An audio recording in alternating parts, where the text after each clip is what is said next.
आइए जानते हैं आज की कुछ अंतर्राष्ट्रीय खबरों को। पहले एक नजर आज की हेडलाइंस पर। संजय निरुपम ने ईवीएम से छेड़छाड़ के आरोपों को किया खारिज। संसद सत्र शुरू होने से पहले राजनीतिक खींचतान, कांग्रेस की मांग, विपक्ष को मिले डिप्टी स्पीकर का पद। कश्मीर के बांदीपोरा में सुरक्षा बलों के साथ मुठभेड़ में आतंकी ढेर, सेना को ड्रोन से दिखा शव। मंजर देख कांप गई रूह, सिर्फ एक आवाज सुनाई दी, बचा लो बचा लो। प्रत्यक्षदर्शियों ने बताई आंखों देखा हाथ। आसमानी आग से झुलस रहा उत्तर भारत, यूपी में रेड अलर्ट जारी।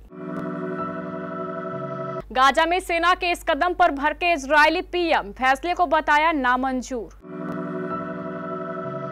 हमें वोट दिया तो डिपोर्टेशन अभियान चलाएंगे, अमेरिकी राष्ट्रपति चुनाव से पहले डोनाल्ड ट्रंप का नया पैंतरा। सोना फिर हुआ महंगा, चांदी में भी तेजी। बॉर्डर 2 से पहले सूर्या की शूटिंग शुरू करेंगे सनी देओल, 2 साल के इंतजार के फल से निर्माता गदगद। T20 वर्ल्ड कप में सुपर 8 की पिक्चर साफ, भारत की किससे और कब होगी टक्कर। मुंबई पुलिस ने शिवसेना के सांसद रविंद्र वायकर के रिश्तेदार मंगेर पांडेलकर के खिलाफ एफआईआर दर्ज कर ली है। मंगेर पर लोकसभा चुनाव की मतगणना के दिन गोरेगांव चुनाव सेंटर के अंदर पाबंदी होने के बाद भी गलत तरीके से फोन इस्तेमाल करने का आरोप है। शिवसेना नेता संजय निरुपम ने रविवार को सांसद रविंद्र वायकर के रिश्तेदार मंगेर पांडेलकर के ऊपर लगाए आरोपों को खारिज कर दिया था। उन्होंने कहा था कि महाविकास अघाड़ी सेना की पार्टी को बदनाम करने के लिए अभियान चला रही है। पुलिस ने नवनिर्वाचित मुंबई उत्तर पश्चिम लोकसभा सांसद रविंद्र वायकर के बहनोई के खिलाफ 4 जून को वनराई में एक मतदान केंद्र पर मोबाइल फोन का इस्तेमाल करने के आरोप में मामला दर्ज किया था। केंद्र में लगातार तीसरी बार प्रधानमंत्री नरेंद्र मोदी के नेतृत्व में सरकार बन गई। सरकार बनते ही मंत्रियों ने अपना कार्यभार भी संभाल लिया। वहीं अब आगामी 24 जून से 18वीं लोकसभा का पहला संसद सत्र शुरू होने जा रहा है। 26 जून को लोकसभा अपने नए अध्यक्ष का चुनाव करेगी। ये चर्चाएं जोर पकड़ने लगी हैं कि स्पीकर के चुनाव में विपक्ष भी अपना उम्मीदवार खड़ा कर सकता है। दरअसल कांग्रेस की तरफ से कहा जा रहा है कि डिप्टी स्पीकर का पद विपक्ष को मिलना चाहिए। एनडीए उसे यह पद देने में आनाकानी करेगा तो मजबूती के साथ विपक्ष अपना स्पीकर का चेहरा चुनाव के लिए सामने रख सकता है।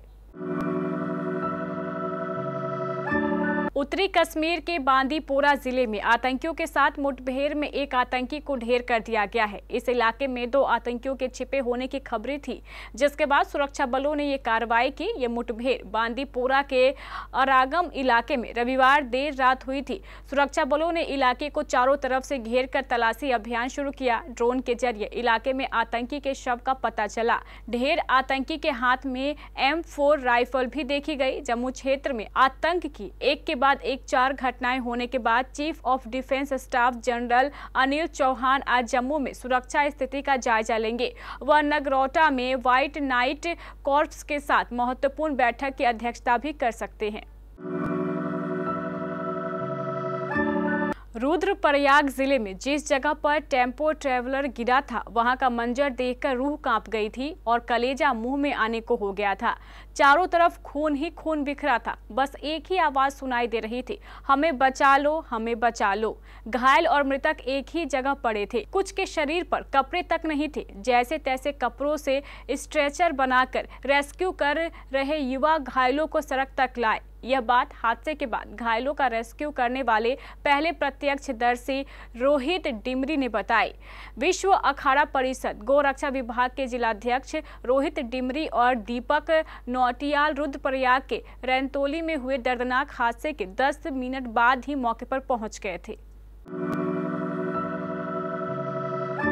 उत्तर भारत के अधिकांश राज्य इन दिनों भीषण गर्मी से झुलस रहे हैं। हीट वेव के प्रकोप की वजह से दिन के साथ रात में भी काफी गर्मी महसूस की जा रही है। मौसम विभाग की माने तो 19 जून तक पंजाब, हरियाणा, दिल्ली, बिहार और उत्तर प्रदेश में लू चलने की आशंका है। वहीं 18 जून तक हिमाचल प्रदेश, राजस्थान, झारखंड और जम्मू के कुछ हिस्सों में हीट वेव का सितम जारी रहने के आसार है। इसके अलावा असम, मेघालय, अरुणाचल प्रदेश, सिक्किम और उत्तर हिमालय पश्चिम बंगाल में 18 जून तक भारी बारिश का रेड अलर्ट जारी किया गया है। देश के कई हिस्सों में मानसून आने के बाद से ही बारिश का दौर जारी है, लेकिन कुछ राज्यों को अभी भी मानसून का इंतजार करना पड़ सकता है। इजराइल के प्रधानमंत्री बेंजामिन ने रविवार को गाजा में इजरायली सेना की योजनाओं पर नाराजगी जताई है, जिसमें फिलिस्तीनी क्षेत्र में सहायता पहुंचाने के लिए मुख्य सड़कों पर दिन में 11 घंटे के लिए लड़ाई रोकने की बात कही थी। आईडीएफ ने इसे सामरिक विराम कहा है। सेना के इस फैसले पर इजराइल के प्रधानमंत्री नेतन्याहू भड़क गए हैं। समाचार एजेंसी रॉयटर्स ने एक इजरायली अधिकारी के हवाले से कहा है कि जब प्रधानमंत्री नेतन्याहू ने सुबह 11 घंटे के मानवीय विराम की रिपोर्ट सुनी तो उन्होंने अपने सैन्य सचिव से कहा कि यह उनके लिए अस्वीकार्य है। बताया गया है कि सेना ने घोषणा के पहले नेतन्याहू को इस बारे में जानकारी नहीं दी थी। पूर्व अमेरिकी राष्ट्रपति डोनाल्ड ट्रंप 2024 के राष्ट्रपति पद की दौड़ के लिए रिपब्लिकन उम्मीदवार हैं। उन्होंने वादा किया है कि अगर वे फिर से सत्ता में आते हैं तो अमेरिकी इतिहास का सबसे बड़ा डिपोर्टेशन अभियान चलाया जाएगा। मिशिगन में एक सम्मेलन को संबोधित करते हुए ट्रंप ने समर्थकों से नवंबर के चुनाव में ऐसे राष्ट्रपति के लिए वोट करने का आह्वान किया जो कट्टरपंथी इस्लामी आतंकवादियों को देश से बाहर निकाल दे। उन्होंने कहा है कि नवंबर में हर वोटर के लिए विकल्प स्पष्ट है। आपके पास ऐसा राष्ट्रपति हो सकता है जो हजारों कट्टरपंथी इस्लामिक आतंकवादियों को हमारे देश में आने दे, या आप ऐसा राष्ट्रपति चुन सकते हैं जो कट्टरपंथी इस्लामी आतंकवादियों को हमारे देश से बाहर निकाल दे। गंगा दशहरा के बाद फिर सोने चांदी की कीमत में तेजी आई है। यूपी के वाराणसी में आज 17 जून को सोने की कीमत में 440 रुपए प्रति 10 ग्राम की तेजी आई है। वहीं बात यदि चांदी की करें तो उसकी कीमत में भी मामूली तेजी आई है। सोमवार को बाजार खुलने के साथ ही चांदी 300 रुपए प्रति किलो महंगी हुई, जिसके बाद उसकी कीमत 91,000 रुपए प्रति किलो हो गई है। बताते चले कि सोने चांदी का भाव हर दिन उत्पादक शुल्क टैक्स के कारण घटता बढ़ता रहता है। आज 17 जून को सराफा बाजार में 24 कैरेट शुद्ध सोने की कीमत 440 रुपए बढ़कर 72,765 रुपए हो गई है। वहीं पिछले सप्ताह इसका भाव 72,325 रुपए था। 2023 में गदर 2 की भारी सफलता के बाद सनी देओल अपनी रोमांचक आगामी फिल्मों के लिए सुर्खियों में बने हुए हैं। अब एक हालिया रिपोर्ट से पता चला है कि 66 वर्षीय अभिनेता सूर्या के लिए फिर से फिल्मांकन शुरू करने के लिए तैयार हैं। यह एक क्राइम ड्रामा है जिसका निर्माण 2022 में शुरू हुआ था। कथित तौर पर लाहौर 1947 के लिए अपनी प्रतिबद्धताओं को पूरा करने के बाद सनी देओल सूर्या की शूटिंग फिर से शुरू करने के लिए तैयार हैं। कमल मुकुट द्वारा निर्मित और एम पद्म कुमार द्वारा निर्देशित यह फिल्म प्रशंसित मलयालम फिल्म जोसेफ का हिंदी रूपांतरण है, जिसका निर्देशन भी पद्म कुमार ने किया था। मुकुट के बेटे दीपक मुकुट ने एक इंटरव्यू में बताया, हमने फिल्म का 80% से अधिक काम पूरा कर लिया है। सनी जल्द ही शूटिंग पूरी करेंगे।